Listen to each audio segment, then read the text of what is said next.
안녕하세요. 변호하는 사이 김정현 변호사입니다. 오늘은 많은 분들이 궁금해하시는 소년분류심사원에 대해서 자세히 알아보겠습니다. 소년분류심사원에 들어가면 무조건 소년에 간다라는 오해가 정말 많으신데요. 결론부터 말씀드리면 절대 그렇지 않습니다. 소년분류심사원은 소년원과는 전혀 다른 목적과 기능을 가진 기관입니다. 지금부터 소년분류심사원이 무엇인지, 언제 어떻게 가게 되는지, 그리고 보호자 변호인이 어떻게 대응해야 하는지 상세히 설명드리겠습니다. 먼저 소년분류심사원이 무엇인지부터 알아야 하는데요. 보호소년 등의 처우 등에 관한 법률에 따르면 소년분류심사원은 소년의 비행 원인을 과학적으로 분석하고 적절한 처우 방향을 제시하기 위해서 있는 전문 조사기관입니다. 쉽게 말해서 소년을 처벌하는 것이 아니라 소년의 품행을 조사하고 평가하는 것이죠. 즉 주요 임무는 소년의 수용과 분류심사, 품행 및 환경을 조사하는 것입니다. 소년원과 많은 분들이 혼동하시는데 소년분류심사원과 소년원은 완전히 다른 기관입니다. 소년분류심사원은 조사와 평가를 위한 임시 수용시설인 반면 소년원은 보호처분 결정 후에 교화를 실시하는 시설입니다. 쉽게 말해서 소년분류심사원은 진단을 하는 곳이고 소년원은 교화를 하는 곳이라고 이해하시면 됩니다. 그렇다면 언제 어떤 기준으로 소년분류심사원에 가게 되는지 살펴보면 대부분 법원 소년부 판사의 임시조치 결정으로 가게 되고 소년부 판사는 사건을 조사하거나 심리하는 데 필요하다고 인정하면 소년을 소년분류심사원에 위탁할 수 있습니다. 그렇다면 판사는 어떤 기준으로 소년분류심사원의 위탁을 결정할까요? 소년의 비행 원인이 복잡하여 전문적 조사가 필요한 경우에 소년의 심리 상태나 성격에 대한 과학적 분석이 필요한 경우 가정 환경이나 교육 환경에 대한 심층 조사가 필요한 경우 또 적절한 보호 처분을 결정하기 위해서 전문가의 의견이 필요한 경우에 위탁하게 됩니다. 중요한 점은 위탁 결정 자체가 소년의 비행이 중하다는 것을 의미하는 것은 아니지만 제 경험상 실무에서는 사안이 다소 중한 경우에는 소년분류심사원의 위탁 결정이 대부분 이루어집니다. 따라서 우선 분류심사원에 입소하게 되었다면 후속 대응에 만전을 기해야 합니다. 소년분류심사원의 위탁 기간은 원칙적으로 1개월을 초과할 수 없습니다. 다만 특별히 계속 조치할 필요가 있는 경우에 한해서 결정으로 연장할 수 있습니다. 실무상으로는 대부분 3주에서 4주 정도 머무르게 됩니다. 분류심사원에서는 무엇을 하는지 말씀드리자면 신상관계, 신체 심리검사, 환경조사, 행동 특징 관찰이 이루어지고 주로 면접조사, 심리검사, 정신의학적 진단, 행동 관찰, 자기기록 등을 통해 분류심사 결과를 작성하게 됩니다. 결국 이러한 분류심사 결과가 재판에서 어떻게 활용되는지가 중요한데요.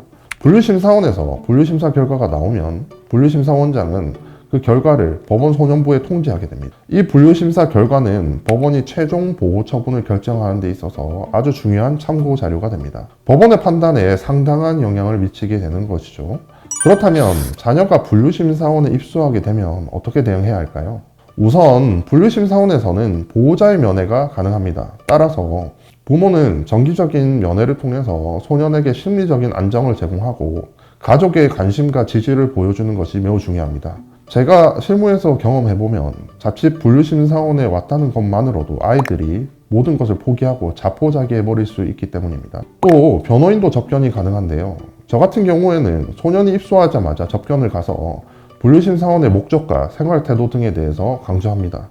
특히 함께 입소한 학생들과 소란을 피우거나 프로그램에 불성실하게 참여하거나 태도 불량 등으로 벌점을 받게 되면 분류심사 결과에 큰 악영향이 있기 때문에 이 점에 대해서 주의를 주고 있습니다. 또 안에서 진행하는 여러 프로그램을 성실하게 참여하고 느낀 말을 반성문 등에 녹여내는 것도 중요합니다. 그와 함께 소년의 평소 교우관계, 가족관계, 학교생활 등 부모님에게는 편하게 말하지 못하는 내밀한 사건의 경위나 기타 여러 생각들에 대해서도 허심탄회하게 이야기를 나누고는 합니다. 그렇게 함으로써 저 역시 변론의 방향을 잡는 데 있어서 참고하기도 하고 학생이 부모가 아닌 다른 어른과 이야기를 하면서 심리적인 안정감과 함께 또 성행 개선의 의지를 갖게 되는 효과가 있습니다. 통상 부모님들께서 분류심사원에 자녀가 입소하고 나서야 급하게 변호인을 찾는 경우가 많은데요. 수사 단계에서부터 대응하면 좋겠지만 실제로 제가 진행했던 사건 중에 대부분은 분류심사원에 입소하였으나 적극적으로 대응해서 최종적으로 단기 보호 관찰이나 가정 위탁 등 훨씬 가벼운 처분으로 마무리된 케이스가 훨씬 많습니다. 소년 재판의 경우에 성인의 형사 재판과 달리 명확한 양형 기준이 있는 것이 아니고 처벌이 아닌 계도를 목적으로 하는 것이기 때문에 성행 개선에 대한 의지를 객관적 자료를 통해서 적극적으로 피력하면 통상적으로는 판사님들께서 한 차례 정도는 기회를 주시는 경우들이 많습니다. 따라서 분류심사원에 입소하였다고 해서 지레 포기하지 마시고 평소 생활 태도, 가족과 유대관계, 피해자와의 합의, 또 분류심사원에서의 성실한 태도, 장래성 등에 초점을 맞추어서 전문 변호인의 도움을 받아서 자료를 충실히 준비한 다음 적극적으로 대응하신다면 충분히 소년원에 입소하는 것은 막을 수가 있으니 끝까지 아이를 포기하지 않고 품행을 개선하겠다는 강한 의지를 가지고 대응하는 것이 매우 중요합니다. 자, 끝으로 핵심을 정리하면 소년분류심사원은 처벌기관이 아니라 조사평가기관이다. 위탁결정이 곧 소년원 성취를 의미하지는 않는다. 오히려 제가 변호했던 사건들 중 대부분은 소년원 송치 결정보다 더 낮은 처분이 나온 경우가 훨씬 많았습니다. 그러므로 보호자와 변호인의 적극적인 대응이 결과에 큰 영향을 미칠 수 있습니다.